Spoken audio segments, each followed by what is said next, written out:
Olen kuullut, että korpit tykkäävät väristellä kullankaiveen eväitä.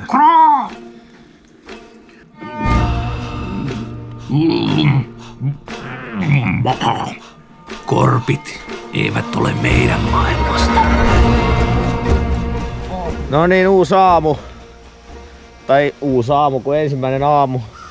Samana millä mentiin nukkuun, niin nyt on herätty ja ehkä vähän nukuttukin. Niin mitäs isäntä on mieltä, että miten se eilinen meni ja mitä seuraavaksi tapahtuu? No ei puhuta eilisistä. Saatiin kuitenkin tämä leiri pystyyn, että meillä on tällä nyt mukava olla ja päästään sitten itse oikeisiin hommiin tässä pikkuhiljaa. Tietenkin saunapystytyshommat on vielä sen verran tässä, että se laitetaan ensin pystyyn varmaan ja sitten lähdetään katselemaan tiluuksia.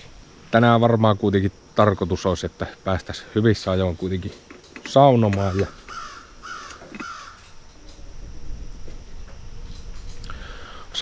ja syömään ja lepäämään sitten, että on kunnolla puhtia sitten kaivella.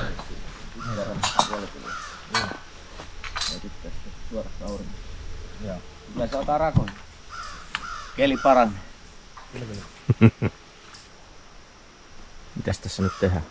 Hormia yrittää saada pystyyn. Illalla kylpemään. Ehkä. Se on se tavoite. Kerrankin pääsee peseen. Niin. Äijät rupeaa haisee jo tämän pahalta. Tämä on se kuumoduuli. Siinä testataan miesten kestävyys eri lämpöolosuhteissa ja kosteustiloissa.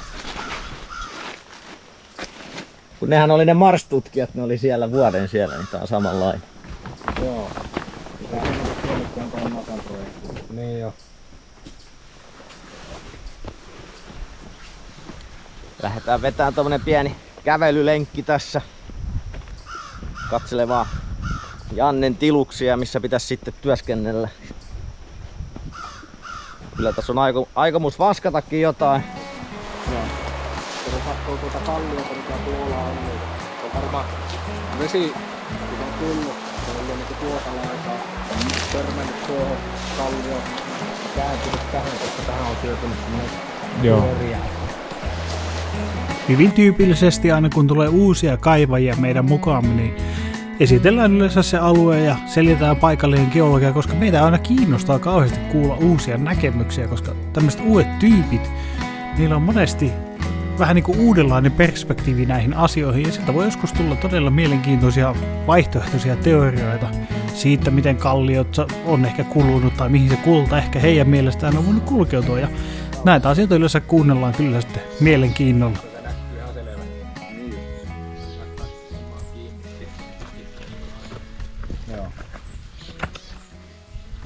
Periaatteessa me tullaan tähän kaiveleen, niin voitaisiin aukoa tästä tämä väli ja ottaa tätä vähän isommaksi. Joo.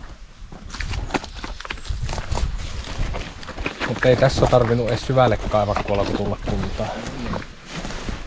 Kun ei siinä paljon ollut kyllä kaivettavaa. Niin. Mutta tässäkin oli sama homma, että lapiokärjen verran meni alaspäin, alkoi tulla kultaa siinä. Sitten oli semmoinen tyhjä kerros. Joo. Sitten alkoi taas uudestaan tulee aika lailla se valekallio kupeessa siinä, että mitä tosiaan tuo pohja nyt vaan saa. Joo, katot silleen harkiten siitä tästä. Mitäs tässä Janne nyt tapahtuu? No, opetetaan tälle etelänvetelälle, miten sitä vaskataan.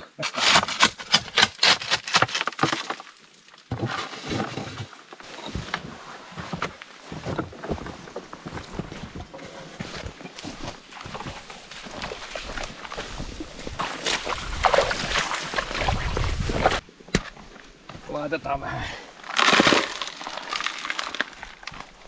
maa-ainesta, ainesmaata. Sitten koitetaan olla kaatumatta tänne jorpakkoon.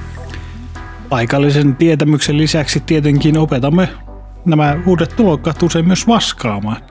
Ja tosiaan, tämän prosessin kanalla vakituisi katsojat niin monesti, että ehkä sitä tässä ei sen kummemmin käsitellä, mutta jos tuommoinen vaskaus kiinnostaa, niin kuin, että miten sitä tehdään, niin tuossa ylhäällä on nyt linkki, mistä päästä katsoo ihan varsinaisen videon, missä minä opetan vaskaamista. Koko videon siitä, mitä tässä vaskaamisessa tapahtui tällä kertaa, niin löydät sitten noista koko tarinoista, jotka ovat esillä kanavan maksulliselle jäsenelle. Et kannattaa tilata jäsenyys, niin näet kokonaisuudessa myös tämän vaskaamisen. Onko kädet jo väsynyt? Fyysistä hommaa. Täytyy tunnustaa. Ihan siis harjoiteltavaa riittää. Tuntuu käsissä, selässä, päässä. Katsotaan, että menikö opit perille, että löytyykö sieltä ainakin se yksi.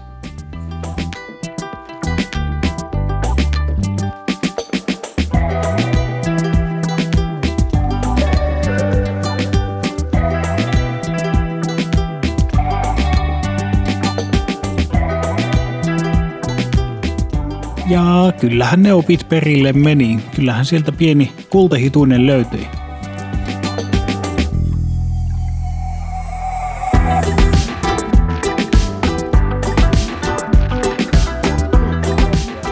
Kaivuupäivän jälkeen onkin sitten aika kokoontua leirinuotiolle puhumaan päivän tapahtumista ja vähän fiilistelemään, miten hommat menee. Ja tietenkin tällainen mukava rentoutuminen nostaa tätä tunnelmaa täällä mukavasti ja viettää porukkaa hyvällä tuulella. Kiima on kyllä kova, jos ajattelet ton ikäisenä vielä. Kiimaanko? Mistä nämä jätkät puhuu? Mistä nämä jätkät puhuu? Tää jättää vähän semmoista niinku tulkinnanvaraa ja kiinnostusta. Niin joo. Varmaan niinku ajattelee omalla kohdalla taas sitten, että eihän tämä nyt voi ennustaa mitään asioita, että tietenkin toivoo, että sitä niinku kultaa sitten löytyy sille, että jaksaa pysyä se mielenkiinto sitten vuodesta toiseen. Toki mullahan lähtökohtaisesti olikin se ajatus, että se ei ole kuitenkaan se kulta, jos se pääasia, vaan että siinä on niinku myös se nämä kiveet ja muut, mitkä tulee siinä ohessa, niin on niinku niitä mielenkiinnon aiheita ja tietenkin aina tämä luonnossa oleminen on se. Niin, iso. Kyllä se aina huomaa, että se alkaa siinä joulun tienoilla alkaa vähän niinku kädet jo syyhyämättä, joko sitä kohta pääsi, joko sitä kohta pääsi. Ja mikäpä siinä istuessa iltaa hyvien kavereiden kanssa jutustellessa kultahommista ja elämästä ylipäätään.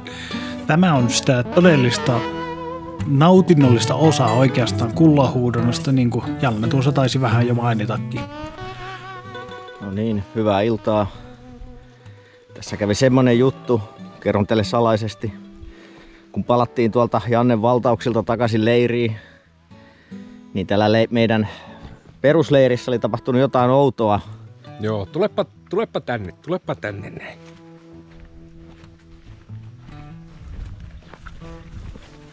Katoppa mikä saatana siinä. Meidän saatanan kananmuna, perkele! Ja meillä oli käynyt vieraita täällä meidän leirissä. Se oli syönyt kananmunat, mummonmuusi, jauhetta ja pikapuurot. Ilmeisesti 2 korppia kävi vähän viettämässä fiastaa meidän leirissä. Tässä on hyvä muistutus siitä, että erämaassa kaikki pitäisi olla lukkojen takana. Välillä käy näin. Niin, korpit ja kulta ovat molemmat arvaamattomat. Ehkä se tekee sitten niin mielenkiintoista. Niin. Korpitkin tekevät etsintää ja kulta näyttäytyy heille aivan toisena. Se on mysteeri. Mutta se ei ole ollenkaan arvotus, jos ei tilaa tämän kanavan tosta ja paina peukkua.